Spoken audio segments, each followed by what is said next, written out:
ಸ್ನೇಹಿತರೆ ನಮಸ್ಕಾರ. S R classes YouTube ಚಾನಲ್ಗೆ ಸ್ವಾಗತ. ಸ್ನೇಹಿತರೆ, ಮುಂಬರಲಿರುವ ಶಿಕ್ಷಕರ ನೇಮಕಾತಿಗೆ ಅಪ್ಲಿಕೇಶನ್ ಹಾಕ್ಲಿಕ್ಕೆ ನಮಗೆ ಏನೆಲ್ಲ ಡಾಕ್ಯುಮೆಂಟ್ಸ್ ಅಗತ್ಯವಾಗಿ ಬೇಕಾಗುತ್ತೆ ಅನ್ನೋದ್ರ ಬಗ್ಗೆ ನಾವು ಚರ್ಚೆ ಮಾಡ್ತಾ ಹೋಗೋಣ. ಈ ಒಂದು ಡಾಕ್ಯುಮೆಂಟ್ಸ್ನ 2022ರಲ್ಲಿ ವೆರಿಫಿಕೇಶನ್ಗೆ ಏನು ಕೇಳಿದ್ರಲ್ಲ ಚೆಕ್ ಲಿಸ್ಟ್, ಆ ಒಂದು ಚೆಕ್ ಲಿಸ್ಟ್ನ ಆಧಾರದಲ್ಲಿ ನಾ ಈಗ ಡಿಸ್ಕಷನ್ ಮಾಡ್ತಾ ಹೋಗ್ತೀನಿ. ಈ ಒಂದು ಚೆಕ್ ಲಿಸ್ಟ್ ಬಂದ್ಬಿಟ್ಟು 2022ರಲ್ಲಿ ಫೈನಲ್ ವೆರಿಫಿಕೇಶನ್ಗೆ ನಾನ್ ಸಬ್ಮಿಟ್ ಮಾಡಿರುವಂತಹ ಡಾಕ್ಯುಮೆಂಟ್ಸ್ ಅಲ್ಲಿ ನೋಡ್ತಾ ಹೋಗೋಣ. ಮೊದಲನೇದಾಗಿ ಇದು ಇಲಾಖೆಯಿಂದ ಅಧಿಕೃತವಾಗಿ ಬಿಟ್ಟಿದ್ದಂತಹ ಒಂದು ಚೆಕ್ ಲಿಸ್ಟ್. ಈ ಚೆಕ್ ಲಿಸ್ಟ್ ನಾನು 2 ಪಾರ್ಟ್ ಆಗಿ ಮಾಡಿದ್ದೀನಿ. ಮೊದಲನೇದಾಗಿ ನಮ್ಮ ಸ್ಕೂಲ್ ಡಾಕ್ಯುಮೆಂಟ್ಸ್ ಗೆ ಸಂಬಂಧಪಟ್ಟಂಗೆ, ಇನ್ನು ಎರಡನೇದಾಗಿ ನಾವೇನ್ ಮೀಸಲಾತಿ ಕೂರ್ತೀವಲ್ಲ ಅದಕ್ಕೆ. ಈ ತರ ಪಾರ್ಟ್ ಮಾಡ್ಕೊಂಡಾಗ ನಮಗೆ ಈಸಿಯಾಗಿ ಗೊತ್ತಾಗುತ್ತೆ. ಫಸ್ಟ್ ಒಂದ್ ಬಂದ್ಬಿಟ್ಟು ನೇಮಕಾತಿಯ ಮೂಲ ಆನ್ಲೈನ್ ಅರ್ಜಿ. ಓಕೆ, ನಾವೇನ್ ಅಪ್ಲಿಕೇಶನ್ ಹಾಕಿದ್ವಲ್ಲ ಇದೆಲ್ಲ ಮುಂದೆ ಬರುತ್ತೆ. ಫಸ್ಟ್ ಒಂದ್ ಬಂದ್ಬಿಟ್ಟು SLC ಮೂಲ ಅಂಕಪಟ್ಟಿಗಳು. ಅಂದ್ರೆ ಇಲ್ಲಿ ನಮ್ಮ ಹತ್ರ ಈಗ ಅಪ್ಲಿಕೇಶನ್ ಹಾಕ್ಲಿಕ್ಕೆ ಬೇಕಾಗಿರುವಂತದ್ದು ಇದು ವೆರಿಫಿಕೇಶನ್ ಆಗಿರೋದ್ರಿಂದ ಇದು SLC ನಾವು ಫಸ್ಟ್ ಆಗಿ ತಗೊಳ್ತಾ ಇದೀವಿ. SLC ಮೂಲ ಅಂಕಪಟ್ಟಿ ಅದು ಒಂದು. ನೆಕ್ಸ್ಟ್ ಅದಾದ ನಂತರ PUC ಯ ಮೂಲ ಅಂಕಪಟ್ಟಿ.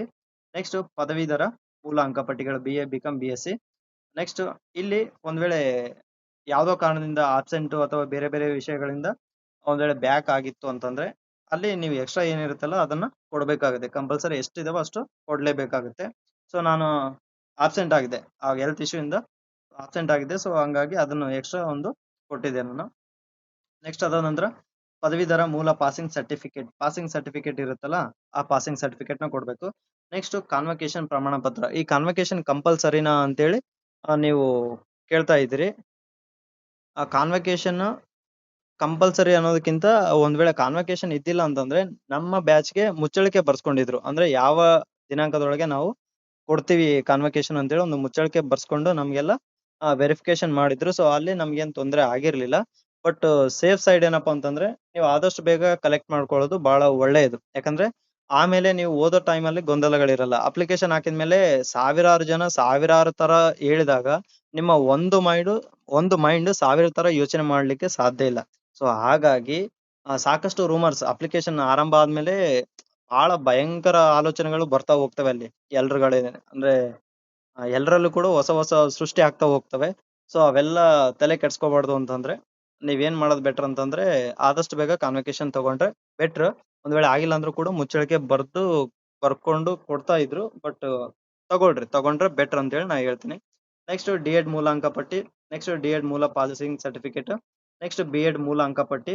ಅದರ ಜೊತೆಗೆ B.Ed ಮೂಲ ಪಾಸಿಂಗ್ ಮತ್ತು ಕಾನ್ವಕೇಶನ್ ಪ್ರಮಾಣ ಪತ್ರ. ನನ್ನಲ್ಲಿ ಕಾನ್ವಕೇಶನ್ ಇರೋದ್ರಿಂದ 2 ಇತ್ತು, B.Ed ಇತ್ತು ವಿತ್ ಡಿಗ್ರಿ ಇತ್ತು. ಸೊ ಹಂಗಾಗಿ ನನ್ಗೆ ಅದು ತೊಂದರೆ ಆಗ್ಲಿಲ್ಲ. ಬಟ್ ಅಪ್ಲಿಕೇಶನ್ ಹಾಕೋ ಟೈಮಲ್ಲಿ ಕಾನ್ವಕೇಶನ್ ಕೇಳ್ತಾರ ಅಂದ್ರೆ ಮೇ ಬಿ ಕೇಳಲ್ಲ, ಮಾರ್ಕ್ಸ್ ಕಾರ್ಡ್ ಮಾತ್ರ ಕೇಳ್ತಾರೆ. ವೆರಿಫಿಕೇಶನ್ ಟೈಮಲ್ಲಿ ಕಾನ್ವಕೇಶನ್ ಕೇಳ್ತಾರೆ. ಸೊ ಅಪ್ಲಿಕೇಶನ್ ಹಾಕಕ್ಕೆ ತೊಂದರೆ ಇಲ್ಲ. ನಮ್ದು 6th ಸೆಮ್ ಮಾರ್ಕ್ಸ್ ಕಾರ್ಡ್ ಇಂದ ನಾವು ಆಗ್ಬಹುದು. ಮತ್ತೆ B.Ed 4th ಸೆಮ್ ಇಂದ ಆಗ್ಬಹುದು. ಇದ್ಯಾವುದು D.Ed ಟೋಟಲ್ ಮಾರ್ಕ್ಸ್ ಗಳ ಬೇಸ್ ಮೇಲೆ ಆಗ್ಬಹುದು, ಅಲ್ಲಿ ಕಾನ್ವಕೇಶನ್ ಕೇಳಲ್ಲ. ನೆಕ್ಸ್ಟ್ TET ಮೂಲ ಪ್ರಮಾಣ ಪತ್ರ ಅದು ಕೂಡ ಬೇಕಾಗುತ್ತೆ. ನೆಕ್ಸ್ಟ್ ಬಂದ್ಬಿಟ್ಟು ಇವೆಲ್ಲ ನಮ್ಮ ಸ್ಟಡೀಸ್ಗೆ ಸಂಬಂಧಪಟ್ಟಿದ್ದಾದ್ರೆ, ಇದು ಮೀಸಲಾತಿಗಳಿಗೆ ಸಂಬಂಧಪಟ್ಟಂಗೆ ನೋಡೋದಾದ್ರೆ ಫಸ್ಟ್ ಜಾತಿ ಪ್ರಮಾಣ ಪತ್ರ. ಅದಾದ ನಂತರ 371J ಹೈದರಾಬಾದ್ ಕರ್ನಾಟಕದಲ್ಲಿ ಯಾರೆಲ್ಲ ವ್ಯಾಸಂಗ ಮಾಡಿದಾರೆ, ಯಾರೆಲ್ಲ ನಿವಾಸಿಗಳಿದ್ದಾರೆ, ಸೊ ಅವರಿಗೆ 371J ಬರುತ್ತೆ. ಅದು ಕೂಡ ತಗೊಂಡಿರ್ಬೇಕು, ಯಾರಿಗೆ ಅನ್ವಯಿಸುತ್ತೆ ಅವರು. ನೆಕ್ಸ್ಟ್ ಅಂಗವಿಕಲತೆ ಅನ್ವಯಿಸೋರು ಕೂಡ ಅದನ್ನ ತಗೋಬೇಕು. ನೆಕ್ಸ್ಟ್ ಕನ್ನಡ ವ್ಯಾಸಂಗ ಪ್ರಮಾಣ ಪತ್ರ.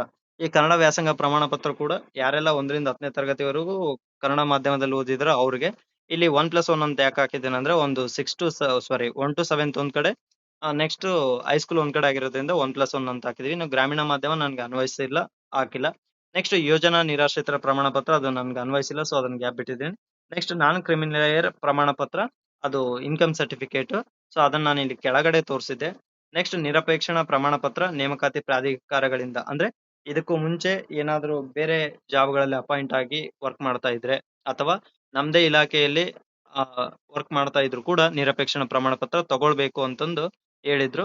ಸೊ ಅದು ಬೇಕಾಗುತ್ತೆ. ಅದಾದ ನಂತರ ತೃತೀಯ ಲಿಂಗಿ ಪ್ರಮಾಣ ಪತ್ರ. ನೆಕ್ಸ್ಟ್ ಅಭ್ಯರ್ಥಿಯ ಆಧಾರ್ ಕಾರ್ಡ್ ದೃಢೀಕೃತ. ನೆಕ್ಸ್ಟ್ ಇತರೆ ಪ್ರಮಾಣ ಪತ್ರಗಳು ಬೇರೆ ಏನಾದ್ರೂ ನಾವು ಸಬ್ಮಿಟ್ ಮಾಡ್ತಾ ಇದ್ವಿ ಅಂದ್ರೆ ಅವುಗಳ ದೃಢೀಕೃತ ಅಂದ್ರೆ ಸೆಲ್ಫ್ ಅಟೆಸ್ಟೆಡ್ ಕೊಡ್ಬೇಕಾಗುತ್ತೆ. ನೆಕ್ಸ್ಟ್ ಇಲ್ಲಿ ನಾನ್ ಕ್ರಿಮಿಲೇಯರ್ ಸರ್ಟಿಫಿಕೇಟ್ ಏನಿದೆಯಲ್ಲ, ಸೊ ಅದ್ರ ಬಗ್ಗೆ ಅಂದ್ರೆ ಆರ್ಥಿಕವಾಗಿ ಹೆಚ್ಚು ಶ್ರೀಮಂತರಾಗಿಲ್ಲದ ಕುಟುಂಬಗಳಿಗೆ ನಾನ್ ಕ್ರಿಮಿಲೇಯರ್ ಸರ್ಟಿಫಿಕೇಟ್ ಗಳನ್ನ ಒಬಿಸಿ ವರ್ಗದವರಿಗೆ ನೀಡಲಾಗುತ್ತೆ. ಯಾರಿಂದ ನೀಡಲಾಗುತ್ತೆ? ತಹಸೀಲ್ದಾರ್ ಅವರಿಂದ ನೀಡಲಾಗುತ್ತೆ. ನೆಕ್ಸ್ಟ್ ಒಂದ್ ಬಂದ್ಬಿಟ್ಟು ಈಗ ವೆರಿಫಿಕೇಶನ್ ನಲ್ಲಿ ಕೆಲವೊಬ್ಬರಿಗೆ ಡೌಟ್ ಇದೆ ಸರ್, ಕನ್ನಡ ಮಾಧ್ಯಮ ಯಾವಾಗ ತೆಗಿಸ್ಬೇಕು ಸರ್? ಓಲ್ಡ್ ಇದಾವೆ, ಸುಮಾರು 2 ವರ್ಷ 3 ವರ್ಷದ ಕೆಳಗಿದಾವೆ, ಅವುಗಳು ನಡೆಯುತ್ತಾ ಅಥವಾ ಹೊಸದ್ ತೆಗಿಸ್ಬೇಕಾ ಅನ್ನೋದು ಡೌಟ್ ಗಳಿರುತ್ತೆ. ಸೊ ಇಲ್ಲಿ ನಾನು ಅಪ್ಲಿಕೇಶನ್ ಹಾಕೋ ಟೈಮಲ್ಲಿ ಏನೆಲ್ಲ ಹಾಕಿದ್ದೆ ಅನ್ನೋದ್ರ ಬಗ್ಗೆ ನಾನೀಗ 2 ಪಾರ್ಟ್ಸ್ ಅಲ್ಲಿ ಹೇಳ್ತಾ ಹೋಗ್ತೀನಿ. ಫಸ್ಟ್ ಒನ್ ಬಂದ್ಬಿಟ್ಟು SLC ಮಾರ್ಕ್ಸ್ ಕಾರ್ಡ್. ಇದು ಇಶ್ಯೂ ಡೇಟ್ ಯಾವಾಗ ಇಶ್ಯೂ ಆಗಿತ್ತು ಅನ್ನೋದ್ರ ಬಗ್ಗೆ 18/5/2012 ನೆಕ್ಸ್ಟ್ ಅದಾದ ನಂತರ PUC ಮಾರ್ಕ್ಸ್ ಕಾರ್ಡ್ ಅದು ಯಾವಾಗ ಇಶ್ಯೂ ಆಯ್ತು ಅನ್ನೋದು ಡೇಟ್ ಸಮೇತ. Next degree marks card 3 years 6 semester ಅದು ಯಾವಾಗ ಅಂತೇಳಿ. Next degree passing certificate with or convocation ಎರಡರಲ್ಲಿ ಒಂದ್ ಕೇಳಿದರೆ. ಸೊ ನನ್ನ ಹತ್ರ 2 ಇತ್ತು. ಪಾಸಿಂಗ್ ಸರ್ಟಿಫಿಕೇಟ್ ಯಾವಾಗ ಬಂತು ವಿತ್ ಕಾನ್ವಕೇಶನ್ ಯಾವಾಗ ಬಂತು ಎರಡನ್ನೂ ಕೂಡ ನಾನು ಹಾಕಿದ್ದೆ. ನೆಕ್ಸ್ಟ್ ಡಿ.ಎಡ್ ನನ್ಗೆ ಅನ್ವಯಿಸಲ್ಲ, ಸೊ ಹಂಗಾಗಿ ಡಿ.ಎಡ್ ಹಾಕಿಲ್ಲ. ನೆಕ್ಸ್ಟ್ B.Ed ಮಾರ್ಕ್ಸ್ ಕಾರ್ಡ್ 4 ಅದು ಯಾವಾಗ ಇಶ್ಯೂ ಆಯ್ತು ಅನ್ನೋದ್ರ ಬಗ್ಗೆ. ನೆಕ್ಸ್ಟ್ ಅದಾದ ನಂತರ B.Ed ಪಾಸಿಂಗ್ ಆರ್ ಕಾನ್ವಕೇಶನ್ ಎರಡೂ ಇತ್ತು, ಸೊ ಹಂಗಾಗಿ ಅದು passing certificate with convocation certificate ಎರಡನ್ನೂ ಕೂಡ ಹಾಕಿದ್ದೀನಿ. ಇನ್ನು TET ಸರ್ಟಿಫಿಕೇಟ್ ಯಾವಾಗ TET ಆಗಿತ್ತು ಅದು TET ಕೆಳಗಡೆ ಕೂಡ ಡೇಟ್ ಇರುತ್ತೆ, ರಿಸಲ್ಟ್ ಡೇಟ್, ಇದು ಸರ್ಟಿಫಿಕೇಟ್ ಡೇಟ್. ಸೊ ಅದನ್ನ ನಾವಲ್ಲಿ ಕೊಡ್ಬೇಕಾಗುತ್ತೆ. ನೆಕ್ಸ್ಟ್ ಇಲ್ಲೇನ್ ತೊಂದ್ರೆ ಆಗಲ್ಲ, ಯಾಕಂದ್ರೆ ಅದು ಆಲ್ರೆಡಿ ಪ್ರಿಂಟ್ ಬಂದಿರುತ್ತಲ್ಲ. ಸೊ ಇವ್ಯಾವು ಕೂಡ ಏನು ವ್ಯತ್ಯಾಸ ಆಗಲ್ಲ. ಅಲ್ಲಿ ಏನಿರುತ್ತೆ ಸರ್ಟಿಫಿಕೇಟ್ ಅಲ್ಲಿ ನಾವು ಅದನ್ನ ಎಂಟ್ರಿ ಮಾಡ್ಬೇಕಾಗುತ್ತೆ ಅಷ್ಟೇ. ನೆಕ್ಸ್ಟ್ ಬಂದ್ಬಿಟ್ಟು ಇಲ್ಲಿ ಬರುತ್ತೆ ಕ್ಯಾಂಡಿಡೇಟ್ ಆಧಾರ್ ಕಾರ್ಡ್ ಅದು ಯಾವಾಗ ಇಶ್ಯೂ ಆಗಿತ್ತು ಅದನ್ನು ಕೂಡ ಕೊಡ್ಬೇಕಾಗುತ್ತೆ. ನೆಕ್ಸ್ಟ್ ರಿಸರ್ವೇಶನ್ ಸರ್ಟಿಫಿಕೇಟ್, ನಾವು ಯಾವ್ದಕ್ಕೆ ರಿಸರ್ವೇಶನ್ ತಗೊಳ್ತಾ ಇದೀವಿ ಆ ಒಂದು ಸರ್ಟಿಫಿಕೇಟ್ ನ ಕೊಡ್ಬೇಕಾಗುತ್ತೆ. ನಮ್ದು ಕ್ಯಾಟಗರಿ 1 ಇತ್ತು, ಕ್ಯಾಟಗರಿ 1 ಸರ್ಟಿಫಿಕೇಟ್ ನಾ ಯಾವಾಗ ತೆಗ್ಸಿದ್ದೆ ಕ್ಯಾಸ್ಟ್ ಸರ್ಟಿಫಿಕೇಟ್, ಆ ಕ್ಯಾಸ್ಟ್ ಸರ್ಟಿಫಿಕೇಟ್ ಡೇಟ್ ಅನ್ನ ಹಾಕಿದ್ದೀನಿ. ನೆಕ್ಸ್ಟ್ ಅದಾದ ನಂತರ HK ಎಲಿಜಿಬಿಲಿಟಿ ಸರ್ಟಿಫಿಕೇಟ್ ಅದು ಯಾವಾಗ ನಾವು ತಗೊಂಡಿದ್ವಿ ಅದರ ಡೇಟ್ ಕೂಡ ಹಾಕಿದ್ದೀನಿ. ನೆಕ್ಸ್ಟ್ ನಾನ್ ಕ್ರಿಮಿಲೇಯರ್ ಸರ್ಟಿಫಿಕೇಟ್ ಅದು ಕೆಳಗಡೆ ಇತ್ತು, ಅದರದ್ದು ಹಾಕಿದ್ದೀನಿ. ನೆಕ್ಸ್ಟ್ PH ಸರ್ಟಿಫಿಕೇಟ್ ಅದು ಅನ್ವಯಿಸಲ್ಲ, ಎಕ್ಸ್ ಸರ್ವಿಸ್ ಮ್ಯಾನ್ ಅದು ಅನ್ವಯಿಸಲ್ಲ. ಮತ್ತೆ ರೂರಲ್ ಏರಿಯಾ ಸ್ಟಡಿ ಸರ್ಟಿಫಿಕೇಟ್, ಗ್ರಾಮೀಣ ಮಾಧ್ಯಮದಲ್ಲಿ ಯಾರಾದ್ರೂ ವಿದ್ಯಾಭ್ಯಾಸ ಮಾಡಿದ್ರೆ ಅದನ್ನ ತಗೊಳ್ಬೇಕಾಗುತ್ತೆ. Next Kannada medium certificate 2 front ಮತ್ತು ಬ್ಯಾಕ್ ಅಂತೇಳಿ ಹಾಕಿದ್ದೀನಿ. ಅಂದ್ರೆ ಒಂದು ವ್ಯಾಸಂಗ ಇರುತ್ತೆ, ಇನ್ನೊಂದು ಕನ್ನಡ ಮಾಧ್ಯಮ ಇರುತ್ತೆ. ಸೊ ಹಂಗಾಗಿ ಅಲ್ಲಿ 2 ಹಾಕಿದ್ದೀನಿ, ಫ್ರಂಟ್ ವಿತ್ ಬ್ಯಾಕ್ ಅಂತೇಳಿ. ನೆಕ್ಸ್ಟ್ 4/4/2022 ಅದನ್ನ ನಾನು ಪಡ್ಕೊಂಡಿದ್ದೆ. ಅಂದ್ರೆ ನನ್ನ ಅಪ್ಲಿಕೇಶನ್ ಹಾಕೋಕಿನ ಬಿಫೋರ್ ತಗೊಂಡಿದ್ದೆ ನಾನು. ಸುಮ್ನೆ ಯಾಕೆ ಕಿರಿಕಿರಿಗಳು ಅಂತ ಅನ್ಸಿತ್ತು ನನಗೆ ಆ ಟೈಮಲ್ಲಿ. ಅಂದ್ರೆ ನಾನು ನೋಟಿಫಿಕೇಶನ್ ಆದ ನಂತರ ಪೀಸ್ಫುಲ್ ಆಗಿ ಓದ್ಬೇಕಂದ್ರೆ ನನ್ನ ಡಾಕ್ಯುಮೆಂಟ್ಸ್ ನೀಟ್ ಆಗಿರ್ಬೇಕು ಅನ್ನೋದು ನನ್ನ ಒಂದು ಥಿಯರಿ ಆಗಿತ್ತು. ಸೊ ಆ ಒಂದು ಕಾರಣಕ್ಕೆ ಹಿಂದೆ ತೆಗ್ಸಿದ್ದೆ ಅನ್ನೋ ಗೊಂದಲ ಇತ್ತು ಅಂತಂದ್ರೆ ಅದನ್ನ ಕೊರಗೋಕ್ಕಿಂತ, ಅಂದ್ರೆ ಅದು ಏನಾಗುತ್ತೋ ಏನೋ ಅಂತೇಳಿ ಕೊರಗೋದಕ್ಕಿಂತ ಒಂದು ಸಲ ಹೋಗಿ ಹೊಸದು ಒಂದು ಅರ್ಧ ಗಂಟೆ ಅಥವಾ 1 ಅವರ್ ಅಲ್ಲಿ ಅಥವಾ 1 ಡೇ ಟೈಮ್ ಕೊಟ್ಟು ನೀವು ಓದಿರೋ ಶಾಲೆಗಳಿಗೆ ಹೋಗಿ ಬರ್ಸ್ಕೊಂಬಂದ್ರೆ ನೀವು ಫ್ರೀ ಮೈಂಡೆಡ್ ಇಂದ ಓದ್ಬಹುದು. ಸೊ ಈ ಒಂದು ಕಾರಣದಿಂದ ನಾನು ಹೊಸದೇ ತೆಗ್ಸಿದ್ದೆ. ನಿಮ್ಗಳಿಗೆ ಸಂಬಂಧಪಟ್ಟಂಗೆ ಇನ್ನು ಯೋಜನಾ ನಿರಾಶ್ರಿತ ಸರ್ಟಿಫಿಕೇಟ್, ಅದಾದ ನಂತರ ನಾನ್ ಅಬ್ಜೆಕ್ಷನ್ ಸರ್ಟಿಫಿಕೇಟ್ ಯಾರೆಲ್ಲ ಸರ್ವಿಸ್ ಅಲ್ಲಿ ಇದ್ರು ಅವ್ರಿಗೆ. ನೆಕ್ಸ್ಟ್ ಎನಿ ಅದರ್ ಸರ್ಟಿಫಿಕೇಟ್, ಇಲ್ಲಿ ನಾನ್ ಕ್ರಿಮಿಲೇಯರ್ ನಾ ಇಲ್ಲಿ ತೋರಿಸಿರ್ಲಿಲ್ಲ, ಇಲ್ಲಿ ಕೆಳಗಡೆ ತೋರಿಸಿದೆ ಇನ್ಕಮ್ ಸರ್ಟಿಫಿಕೇಟ್. ಸೊ ಒಂದ್ ಇನ್ಕಮ್ ಒಟ್ಟಾರೆಯಾಗಿ ಟೋಟಲ್ ನನ್ನ ಡಾಕ್ಯುಮೆಂಟ್ಸ್ 25 ಆಗಿತ್ತು. ಸೊ ಇಷ್ಟು ಡಾಕ್ಯುಮೆಂಟ್ಸ್ ನ ನಾನು ಸಬ್ಮಿಷನ್ ಮಾಡಿದ್ದೆ. ಇಷ್ಟಿದ್ರೆ ಸಾಕಾಗುತ್ತಾ ಸರ್ ಅಂದ್ರೆ ನಿಮ್ಗೆ ಬೇರೆ ಯಾವೆಲ್ಲ ಅನ್ವಯಿಸುತ್ತೋ ಆ ಎಲ್ಲ ಸರ್ಟಿಫಿಕೇಟ್ ಗಳನ್ನ ನೋಟಿಫಿಕೇಶನ್ ಬಿಫೋರ್, ಅಂದ್ರೆ ಯಾವಾಗ ನೋಟಿಫಿಕೇಶನ್ ಆಗುತ್ತಲ್ಲ ನೀವು ಅಪ್ಲಿಕೇಶನ್ ಹಾಕ್ತಿರಲ್ಲ ಆದ್ರೆ ಬಿಫೋರ್ ಡೇಟ್ ಇದ್ರೆ ಎಲ್ಲವೂ ಕೂಡ ವ್ಯಾಲಿಡ್ ಆಗುತ್ತೆ. ಸೊ ಹಾಗಾಗಿ ಈ ಕನ್ನಡ ಮಾಧ್ಯಮ ಗ್ರಾಮೀಣ ಮಾಧ್ಯಮ ಯಾಕೆ ಹೊಸದ್ ಬರ್ಸಿ ಅಂತಂದ್ ಹೇಳ್ತಾ ಇದ್ದೀನಿ ಅಂದ್ರೆ ಎಲ್ಲಾದ್ರೂ ಏನಾದ್ರೂ ಮಿಸ್ಟೇಕ್ ಆಗಿತ್ತು ಅಂತಂದ್ರೆ ಅವಾಗ ಯಾವ್ದೋ ಒಂದು ಗದ್ದಲದಲ್ಲಿ ಯಾವ್ದ್ರಲ್ಲೂ ಬರ್ಸಿರ್ತಿರಲ್ಲ. ಸೊ ಅದು ನಿಮ್ಗೆ ಡೌಟ್ ಇತ್ತು ಅಂತಂದ್ರೆ ನಿಮ್ಮ ಒಂದು ಮನಃಶಾಂತಿಗೋಸ್ಕರ ನೀವು ನೀಟಾಗಿ ಓದ್ಬೇಕು, ಯಾವುದೇ ಗೊಂದಲ ಇರಬಾರ್ದು ಅನ್ನೋ ಒಂದು ಕಾರಣಕ್ಕೆ ಹೊಸದು ಸಾಧ್ಯ ಆದ್ರೆ ಬರ್ಸ್ಕೊಳ್ರಿ, ಇಲ್ಲ ಅದನ್ನೇ ಹಾಕಿ ಯಾವುದೇ ರೀತಿಯ ತೊಂದ್ರೆ ಆಗಲ್ಲ. ಸೊ ಇಷ್ಟು ಡಾಕ್ಯುಮೆಂಟ್ಸ್ ನ ನಾವು ಸಬ್ಮಿಟ್ ಮಾಡಿ ವೆರಿಫಿಕೇಶನ್ ಆಗಿತ್ತು. ಇನ್ನು ನಾವು ಏನು ಅಕ್ನಾಲಜ್ಮೆಂಟ್, ನಾನು ಅಪ್ಲಿಕೇಶನ್ ಹಾಕಿದ ಅಕ್ನಾಲಜ್ಮೆಂಟ್ ನೆಕ್ಸ್ಟ್ ವಿಡಿಯೋದಲ್ಲಿ ನಿಮ್ಗೆ ತೋರಿಸಿ ಅಲ್ಲಿ ಏನೇನು ಎಂಟ್ರಿ ಮಾಡಿದ್ದೆ, ಯಾವ ಮಾರ್ಕ್ಸ್ ಯಾವ ತರ ಕೌಂಟ್ ಮಾಡಿದ್ರು, ಅಲ್ಲಿ ಸಪರೇಟ್ ಸಬ್ಜೆಕ್ಟ್ ವೈಸ್ ಮಾರ್ಕ್ಸ್ ಕೂಡ ಕೇಳಿದ್ರು ಅನ್ಸುತ್ತೆ. ಸೊ ಅದು ನಾನು ಅಕ್ನಾಲಜ್ಮೆಂಟ್ ನ ನೆಕ್ಸ್ಟ್ ವಿಡಿಯೋದಲ್ಲಿ ಅಪ್ಲೋಡ್ ಮಾಡ್ತಾ ಹೋಗ್ತೀನಿ, ಅಂದ್ರೆ ಎಕ್ಸ್ಪ್ಲೈನ್ ಮಾಡ್ತಾ ಹೋಗ್ತೀನಿ ಎಲ್ಲೆಲ್ಲಿ ಏನ್ ಫಿಲ್ ಮಾಡಿದ್ದೆ ಅಂತಂದು. ಸೊ ನಿಮ್ಗೆ ಹೇಳೋದೇನಂತಂದ್ರೆ ಡಾಕ್ಯುಮೆಂಟ್ಸ್ ನ ಯಾವುದೇ ಕಾರಣಕ್ಕೂ ಮಿಸ್ಟೇಕ್ಸ್ ಇಟ್ಕೋಬೇಡ್ರಿ. ನಿಮ್ಗೆ ಏನು ಡಾಕ್ಯುಮೆಂಟ್ಸ್ ಅಲ್ಲಿ ಗೊಂದಲಗಳಿದಾವಲ್ಲ ಆ ಎಲ್ಲಾ ಗೊಂದಲಗಳನ್ನ ನೀವುಗಳೇ ಕ್ಲಿಯರ್ ಮಾಡ್ಕೋಬೇಕಾಗತ್ತೆ. ಸೊ ನೀವು ಎಷ್ಟು ಡೌಟ್ಗಳನ್ನ ಇನ್ನೊಬ್ರ ಹತ್ರ ಕೇಳ್ತಾ ಹೋಗ್ತೀರಿ ಅವು ಜಾಸ್ತಿನೇ ಆಗ್ತವೆ ವಿನಃ ಕಡಿಮೆ ಆಗಲ್ಲ.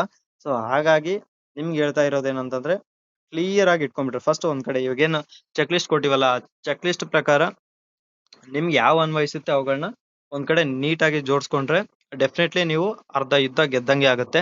ಸೊ ಅದಾದ್ಮೇಲೆ ನೀವು ಓದೋದ್ರ ಕಡೆ ಆ, ಗಮನ ಕೊಡ್ಬೋದು ಸಂಪೂರ್ಣವಾಗಿ. ಇಲ್ಲಾಂದ್ರೆ ನೀವೇ ಗೊಂದಲದಲ್ಲಿ ಇದ್ದೀರಾ ಅಂತಂದ್ರೆ ನೀವು ಯಾವ್ದನ್ನು ಕೂಡ ಪರ್ಫೆಕ್ಟ್ ಆಗಿ ಓದ್ಲಿಕ್ಕೆ ಸಾಧ್ಯ ಆಗಲ್ಲ. ನಮ್ಗೆ ಡಾಕ್ಯುಮೆಂಟ್ಸೇ ನೌಕರಿ ತರುತ್ತಾ ಅಂತಂದು ಹೇಳಲ್ಲ. ಡಾಕ್ಯುಮೆಂಟ್ಸ್ ಕರೆಕ್ಟ್ ಇರ್ಬೇಕು, ಅದ್ರ ಜೊತೆಗೆ ನಮ್ಮ ಸ್ಟಡೀಸ್ ಕೂಡ ಇರ್ಬೇಕು. ಸೊ ಇವೆರಡು ಇದ್ರೆ ಮಾತ್ರ ನಾವು ಸಕ್ಸಸ್ ಆಗ್ಲಿಕ್ಕೆ ಸಾಧ್ಯ ಅಂತ ಹೇಳಿ ನನ್ನ ಅಭಿಪ್ರಾಯ. ಸೊ ಮುಂದಿನ ವಿಡಿಯೋದಲ್ಲಿ ಬೇರೊಂದು ವಿಷಯದ ಜೊತೆ ಸಿಗೋಣ. ಅದಕ್ಕೂ ಮುಂಚೆ ಯಾರೆಲ್ಲ ಇಂಟ್ರೆಸ್ಟ್ ಇದೆ, ಯಾರಿಗೆಲ್ಲ ಟೆಸ್ಟ್ ಸಿರೀಸ್ ಜಾಯಿನ್ ಆಗ್ಬೇಕಂತ ಅನ್ಸುತ್ತೆ, ಸೊ ನೀಡಿತ್ತು ಅಂತಂದ್ರೆ ನೀವು 7676464251 ಈ ನಂಬರ್ಗಾದ್ರೂ ಕಾಂಟ್ಯಾಕ್ಟ್ ಮಾಡಬಹುದು, ಅಥವಾ 8123770811 ಈ ನಂಬರ್ಗಾದ್ರೂ ನೀವು ಕಾಂಟ್ಯಾಕ್ಟ್ ಮಾಡಬಹುದು. ಟೆಸ್ಟ್ಗಳಿಗೆ ಮಾತ್ರ ಟೆಸ್ಟ್ ಸಿರೀಸ್ ಬೇಕಿದ್ರೆ ಒಂದು ಟೆಸ್ಟ್ ಬಂದ್ಬಿಟ್ಟು ಜಸ್ಟ್ 25 ರೂಪಾಯಿಗೆ ಸಿಗುತ್ತೆ. PDF ಸಿಗುತ್ತೆ ವಿತ್ ಕೀ ಆನ್ಸರ್ಸ್ ಸಿಗುತ್ತೆ. ನೀವು ಟೆಸ್ಟ್ ಅಟೆಂಡ್ ಮಾಡ್ಕೊಂಡು ನಿಮ್ಮ ಸ್ಟಡಿನ ಚೆಕ್ ಮಾಡ್ಕೋಬಹುದು ಅಂತ ಹೇಳ್ತಾ ಈ ಒಂದು ವಿಡಿಯೋನ ಇಲ್ಲಿಗೆ ಮುಗಿಸ್ತಾ ಇದ್ದೀನಿ. ಜೈ ಹಿಂದ್.